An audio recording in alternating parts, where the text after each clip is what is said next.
Hello everyone, let us discuss about the pathophysiology of angina. Angina as such is not a disease but it is a pain syndrome. It is a feeling of pain, squeezing or pressure in the chest. It happens when part of the heart does not receive enough oxygen than usual. And usually angina happens due to ischemia when one or more of the coronary arteries they become narrow or blocked. The basic mechanism is, or the basic mechanism which leads to angina is induction of an adverse oxygen supply and demand situation in the portion of the myocardium. Whenever there is an imbalance in the supply and demand situation of the oxygen in the portion of myocardium, it leads to angina. Coming to the causes. Angina usually results from an underlying coronary artery disease. Usually the coronary arteries they supply oxygen rich blood to heart, and when the cholesterol collects on the walls of the arteries, it forms heart plaques and it narrows the arteries. And in addition, these plaques may also break off and form clots which further block the arteries. If blood cannot carry If the coronary artery cannot carry blood to the heart muscle cannot work properly and it leads to angina.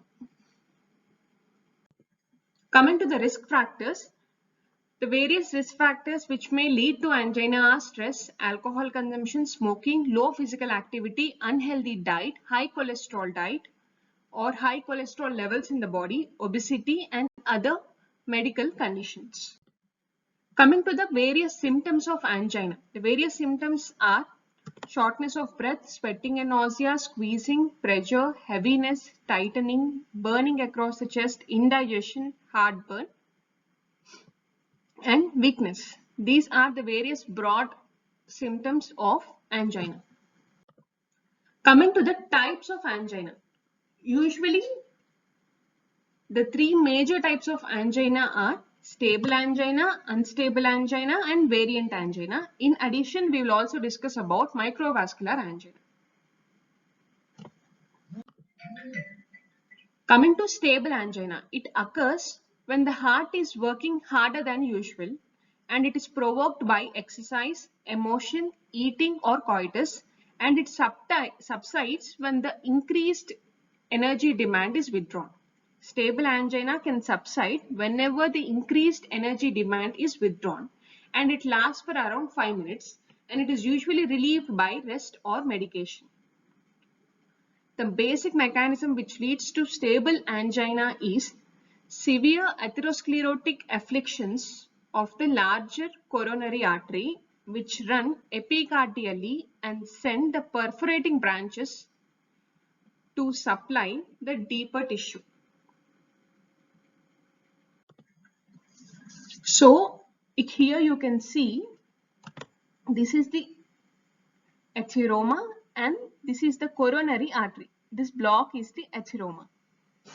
So whenever in between the attack, usually the end diastolic pressure will be 5 mm per Hg.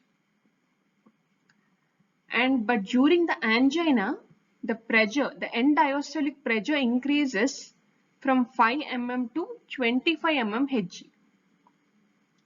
Here you can see the ischemic subendocardial zone. So during the angina, the end diastolic pressure increases to 25 mm Hg. Usually the end diastolic pressure is 5 mm per Hg. Now, the coronary obstruction is usually fixed and the blood flow fails to increase during the increased demand despite local factors mediated dilation of the resistant vessel. Here you can see this is the normal blood vessel. Because of the locally induced factors, though there is dilation of the vessels, blood flow is not increased in case of angina. Due to the inadequacy of the ischemic left ventricular, the end diastolic left ventricular pressure, it rises from 5 to 25 mm Hg and this results in the subendocardial crunch during the diastole and enhances the ischemia in this region. And this leads to rapidly reversible left ventricular failure, which can be relieved by taking rest and reducing the myocardial workload. So this is the basic mechanism of stable angina, how stable angina occurs. Now coming to the next type, it is unstable angina. The unstable angina does not follow a regular pattern. It can occur even during rest, and it occurs mostly due to the rupture of an atheromatous plaque attracting the platelet deposition and progressive occlusion of the coronary artery. And unstable angina is occasionally associated with coronary vasospasm. Usually vasospasm does not occur. It occurs in another type of angina. Unstable angina is occasionally associated with coronary vasospasm. And the patients with unstable angina are at high risks to myocardial infarction. Coming to the next type, that is microvascular angina. This is a minor type and occurs with the coronary microvascular disease. It affects the smallest coronary artery. It is more persistent than stable angina and often lasts longer than 10 to 30 minutes. The various symptoms are chest pain, fatigue, sleep problems, and shortness of breath. Coming to the next type, variant Prinzmental or vasospastic angina. Variant Prinzmental or vasospastic angina. As the name indicates, it occurs due to vasospasm. Hence the name vasospastic angina. It is rare and it is also called as uncommon angina. It occurs when the body is at rest and often around midnight or early morning. They are due to recurrent, localized and sometimes diffuse coronary vasospasm. The variant angina occurs due to recurrent, localized coronary vasospasm, and possible triggers include exposure to cold, stress, medicines and smoking.